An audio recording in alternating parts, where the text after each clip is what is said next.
university, university. Any other day, I would call, you would say, baby, how's your day?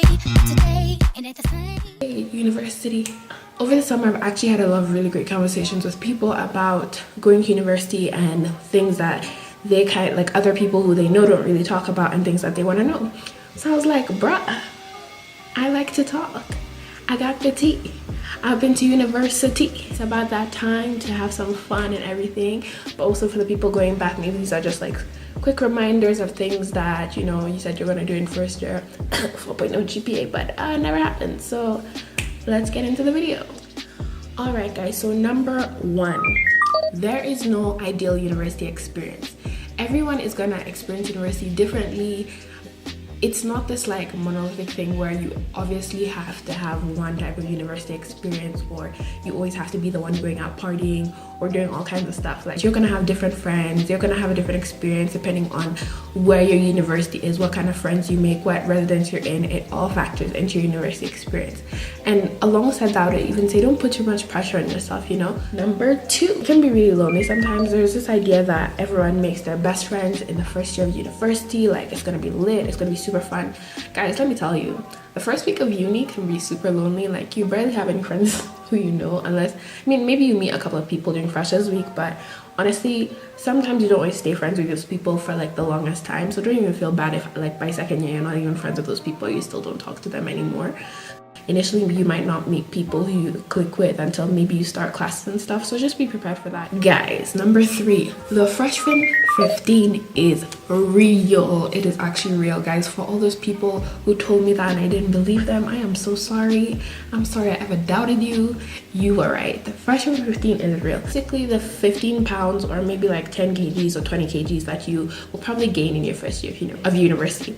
You're like, uni food is a trap. It's a trap, okay? Put that tip right there. It's a trap, because if you don't actually try and make an effort to eat healthy, if you don't actually take the time to say, okay, today I'm gonna make sure that I have protein, I have salad, I have, I don't know, micronutrients and, you know, all these important things in your diet, you're gonna end up eating like fried, you know, chicken, things that don't really have any nutritional value. And trust me, it's really gonna affect your learning, because you're gonna feel sleepy and sluggish. For some people, like especially for women, for example, for me, I sometimes get hormonal acne, so eating stuff that had like loads of oil and like trans fats and things that were not really good for my skin, especially dairy, for example, which, if you're lactose intolerant, definitely ask at the cafeteria, because sometimes they don't tell you that there's dairy and things. And, you know, yeah, definitely try to take care of yourself. You know, if it even means like spending that extra 20 pounds, that actually extra $15-20 on groceries just to get like yourself a salad that you can make weekly. Or, you know, also surround yourself with people who have healthy eating habits, because that definitely helps.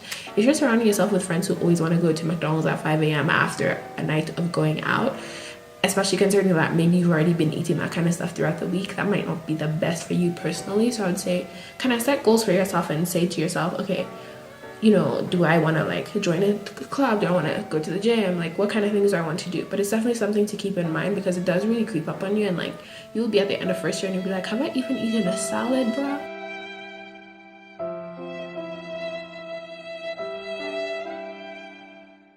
So number four, this is more of a serious one, but I think it's really important, especially when it comes to first year, and especially coming from, for example, an African background, or a background where your parents don't really talk about it as much. Mental health. Mental health is very, very, very important. And, you know, for example, maybe you're not someone who has struggled with mental health in the past, but I feel like uni is definitely a different experience for a lot of people. You're under a lot more academic pressure for certain courses, you know, you have a lot more free time, and you have to have a lot better time management. And for some people, this is the first time they've ever been away from home in their entire lives.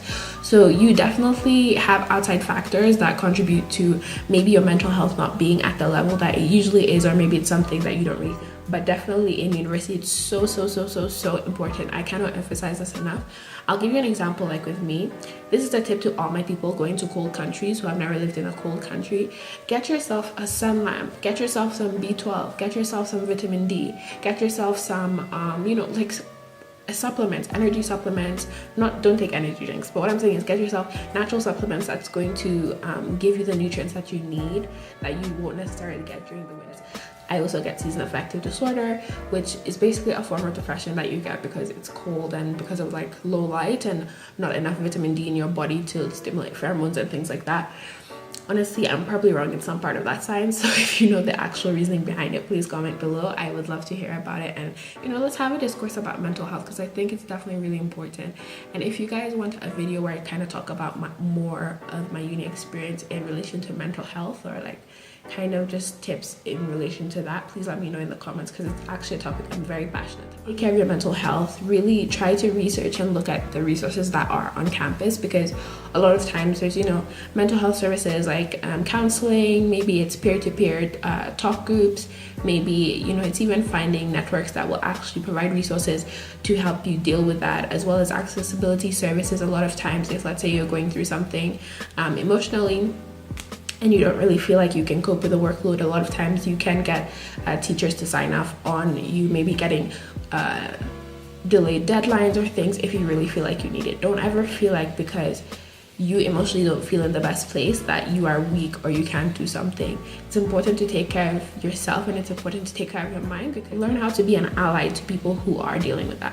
What I mean by that is learn how to speak to your friends who are going through anxiety, depression, different mental health challenges. Don't ever tell someone who's going through any of these things that it's not important, or that they'll get over it, or it's not that deep, because you never know what someone is going through and you don't know their situation and where they've come from. So it's never good to disregard them because you don't know how they're feeling inside. But don't listen to those people who tell you that first year grades are not important, guys. It's a lie. It's a lie though, because first year grades are actually important, especially if you're in a North American university or college.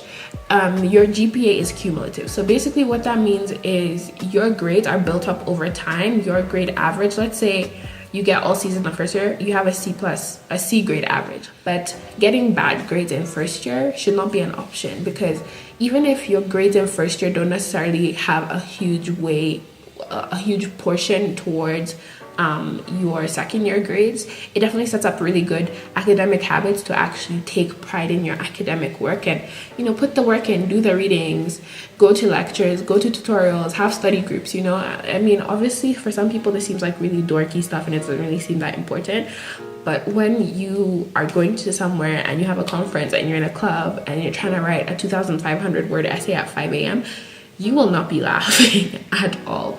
So I'd say, in terms of that as well, like just prioritize your education. Like at the end of the day, yes, you're going there to have fun and you're going there to have a university experience, but you're going there to get a degree, and you're not paying 25,000, 30,000, 40,000 pounds or dollars to go and have fun and get shitty grades. So I think it's always important to have a good work-life balance. Number 6, guys, I cannot emphasize this enough. Please do your research. And I don't mean this just in terms of academics, researching your course syllabus, your class timings, where your classes are before the semester starts, but I also mean in terms of general things like know where your closest bank is, know where maybe you have family and friends. Look out for the communities on campus. Maybe it's the African Caribbean Student Association, maybe it's the Asian Students Club, maybe it's a dance club, maybe it's a sports club, maybe it's a health, fitness, anime, I don't know, but just find something that interests you and make sure to do your research. Like I feel like this is such an important thing that people overlook, because at university a lot of times, especially if you're in first year, it provides you with so much information to help you. A lot of people feel like they don't actually have to do their own personal research. You have to, guys. It's so important because it's going to save you so many headaches in the long run, especially when it comes to things like renewing your visa, getting a residence form, getting certain residence cards, or like things that concern immigration. That's a really big one, guys. Don't leave that out. Nobody wants to be deported. That's all I'm gonna say. And don't ever be afraid to ask questions, because it's better to ask than to not know and feel left out when you're doing something wrong. Number 7. Okay, guys, I'm coming to the end of this video. I honestly feel like a type of way because I'm just so excited for all of you guys who are going to uni, who are starting uni, and that maybe you're starting grad school, your masters, you might be going into first year, you might be doing a gap year, you might be, you know, just whatever new thing that you're starting, whether it be academic or non-academic, in university or outside of university. So one thing I would say is, guys, have fun. Have fun, go out of your comfort zone. I know I've talked a lot about like things that are kind of big responsibilities and things that you should or shouldn't do, but the biggest thing is have fun. Like, you're literally going for 4 years and you're going to be independent, or 3 years, and you're going to be independent and have your own space. And this is the time to explore, guys. It's time to explore academically, socially, creatively, you know, not financially. Don't be experimenting, don't be doing that. Save your coins, kids, save your coins. But yeah, just have fun, you know. I think university is the best place to go outside of your comfort zone and try things that, you know, you wouldn't usually try. And this doesn't. Anyways, guys, that brings me to the end of the video, sadly. But if you guys want more of you know, these uni type videos, because I was planning to do a series, but I kind of want to see how you guys will react to it. If you feel like it's helpful, or if you feel like, okay, it's a one and done, girl, you gave us all the tea, you gave us all the tips, we don't need any more videos. Or if you feel like there's certain topics that you actually are kind of confused on, or, you know, want my advice on a personal experience. I'd also be interested in maybe later on doing a panel about their university experience, like different people's university experience, YouTubers, creatives, freelancers, parents, you know. So if you guys would be interested in that, please let me know. I will be traveling the next couple of months, but I promise you, if I don't do it this uni season, I will definitely do it as soon as I possibly can. Follow me on my Instagram, which will be somewhere around here, which is just at AfroRay, and I will see you guys soon. There will be some travel vlogs coming soon, hopefully. So comment below what you guys want to know. If you have any questions about going on exchange or anything, I will kind of do a more in-depth video on it later, or maybe talk about it in the vlogs. But for now, I am gonna sign out, so I will see you guys later. Every other word is a yeah, okay. Could it be the truth?